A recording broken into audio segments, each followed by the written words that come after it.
Salutare copii, sunt despre canalul de Andreea. Astăzi am venit în Jumbo ca să-i cumpăr un cadou lui prietenul cel mai bun de la Jumbo, de la dansuri. Așa, și să mai mă uit și eu ceva pe aici, că trebuie să-mi cumpăr și eu ceva. Ne vedem în Jumbo, dar o să fiu foarte concentrată și nu o să pot să filmez, să fiu concentrată la voi. Pa!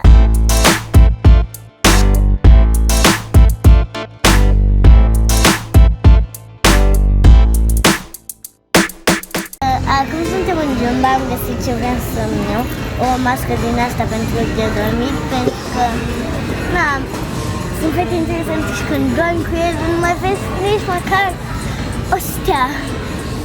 Deci da, ne vedem când mai găsim ceva. L-am găsit cadoul pentru prietenul meu de la dansuri. Dacă vrei să aflați cine este, uitați-vă zilele viitoare pe contul meu de Instagram și o să aflați.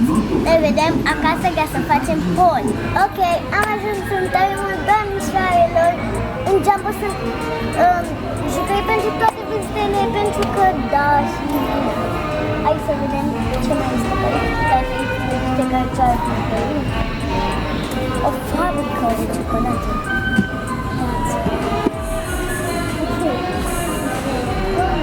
Uitați ce cadou minunat am găsit eu aici, un șarpe. E un cadou perfect pentru mama, pentru că ei le frică foarte tare de pești, de șerpi, așa. Și da, trebuie să-i luăm șarpele. Vreți un pic de răcoare? Luați niște înghețată ventilator. E foarte ok. Ok, am găsit și un flamingo ventilator așa. Stați imediat, o aduc și pe înghețată. Scrieți în comentarii pe care să aleg, pe înghețată sau pe flamingo. Eu aș alege flamingo. Așa, uitați ce pământ frumos am găsit. Așa, e foarte frumos și foarte greu.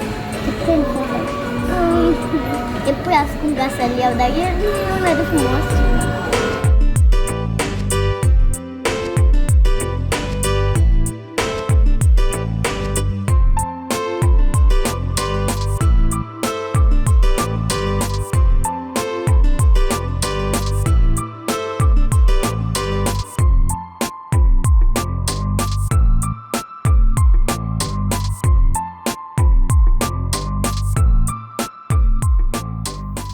Salutare prieteni, am ajuns de la Jumbo. O să vă arăt ce mi-am cumpărat de acolo. Nu am cumpărat foarte multe chestii, deci nu o să vă plictisesc. O să începem cu cadoul. Acesta este pena cea găgășică foarte moale. Am vrut să-mi iau și eu, dar am renunțat la ea. O punem la loc, ca să nu o rupem cumva. O să punem jos aici. Acum o să începem cu chestiile care le-am luat eu. Prima dată mi-am cumpărat o minge foarte drăguță. Nu e de mine așa cu curcubeu, așa. O să mă joc afară. Mi-am cumpărat două lipiciuri, unul de culoare albastră și unul de mov. Movul așa, combinația aia, cu stipici. Vreau să fac slime și vreau să fac unul mov și unul albastru, de asemenea la două lipiciuri. Așa. Mi-am luat și un slime. Hai să nu deschidem să vedem și ce textură are. Am mai avut un slime din acesta de la Jumbo, doar că punem aici jos. Doar că am pus carioca în el, am vrut să văd dacă mi se colorează și l-am stricat. Așa, hai să vedem ce textură are. O să încerc să ne desfac. Gata, nu. Oh my god! Ce textură are! Nu cred! E cel mai tare pe care l-am văzut. Lasă un pic din așa, parcă zic că ești tu de mine. Dar e ok, wow! Uitați-vă și voi. Să-mi băgăm la loc.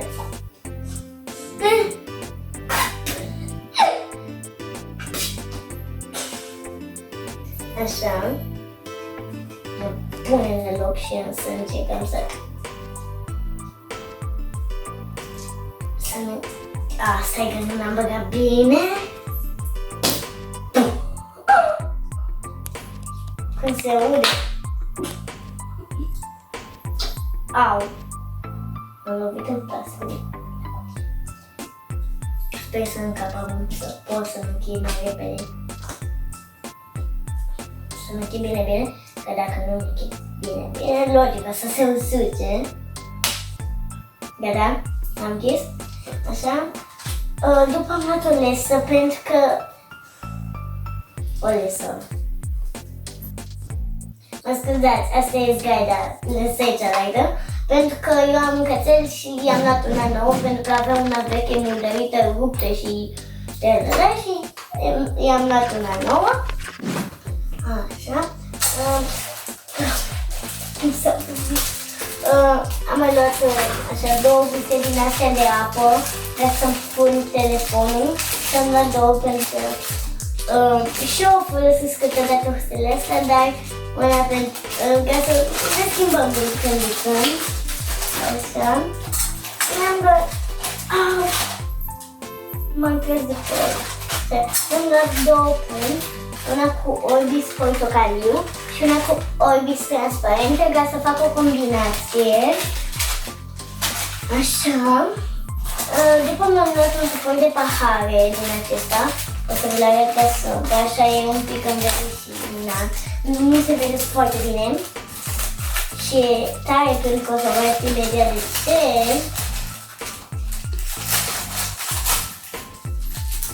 Așa. A căzut o confeti. Dacă e spart, eu deși nu. Are confeti și se mișcă. Ok, o să încerc să-l umplu. Stai un pic, că e greu aici. Gata.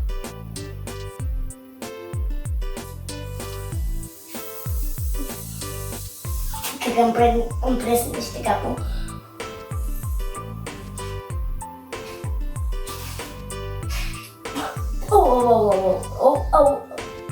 S-a desumflat. N-am reușit să umflu pentru că am apăsat cam tare pe suflătoarea asta gen și nu mai intră. O să rezolvăm noi după. Deja cred paiete din el, mă rog. Paiete, că vedeți, ai niște paiete aici. Și cred că cade pe locul ăsta. Hai să închidem mai bine sau nu mai de, după cum am zis. Nu prea mai de, iese imediat, mă rog. Acum, așa. Luăm noi niște elastice de păr. Mi-a fost foarte cald și le-am desfăcut. După cum vedeți, am un păr așa. Așa. A căzut unul. Așa. După am luat un castron, dar un castron care de fapt are 2 de-astea, 2 mărgini, să zic așa, 2 castroane cu un suport care să ține. Îl punem aici jos. Se lipește de când fie supărul, așa. După mi-am luat o de asta genul seringă, din asta de apă, foarte mică, e mini seringă, așa. După mi-am luat masca asta care am filmat-o și în magazin foarte pufoasă de dormit. Deja mi-am dat chestiile alea jos pentru că am dormit în mașină cu ea pe ochi. Așa arată, e foarte drăguță, foarte blănoasă. După mi-am luat un de-asta de... am făcut aer. Și după cum știți, am pus la alegere să aleg înghețată sau flamingo și voi ați ales flamingo. E mai fashion modul cu flamingo. După am luat niște chestii din astea pentru ca să închid pungile când se deschid și nu mai avem cum să le închidem. După e desfăcută, e o lesă pentru cățelul meu, după cum am zis. V-am zis că am cățel și e desfăcută, după cum se vede. Ok, o să desfac după. În capăt.